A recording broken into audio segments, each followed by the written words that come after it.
PM7 వార్తలు. IAS Smita Sabharwal సంచలన నిర్ణయం తీసుకున్నారు. రాష్ట్ర ప్రభుత్వం తీరుపై అసంతృప్తిగా ఉన్న ఆమె 6 నెలల చైల్డ్ కేర్ లీవ్ తీసుకున్నట్లు తెలుస్తోంది. తెలంగాణ ప్రభుత్వం ఈ లీవ్ మంజూరు చేయడంతో ఆగస్టు 1 నుంచి జనవరి 31 వరకు ఈ లీవ్ కొనసాగనుంది. కేసీఆర్ ప్రభుత్వంలో స్మితా సబర్వాల్ కీలకంగా వ్యవహరించారు.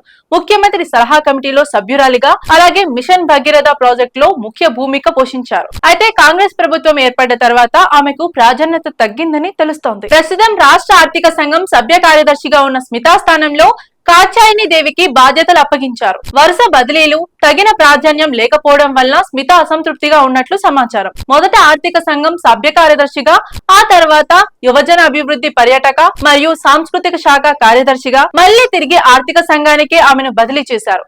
ఈ మార్పులు ఆమె మనసులో అసంతృప్తి మిగిలినట్లున్నాయి. ఇక గతంలో HCU భూముల విషయంలో స్మిత చేసిన ట్వీట్ పెద్ద వివాదానికి దారితీసింది. మిషన్ భగీరథ ప్రాజెక్టు పై కూడా అవినీతి ఆరోపణలు ఎదుర్కొన్నారు. ఇప్పుడు తీసుకున్న ఈ 6 నెలల లీవ్ తర్వాత స్మితా సబర్వాల్ తిరిగి డ్యూటీ జాయిన్ అవుతారా, లేక మరో కీలక నిర్ణయం తీసుకుంటారా అన్నది చూడాల్సి ఉంటుంది.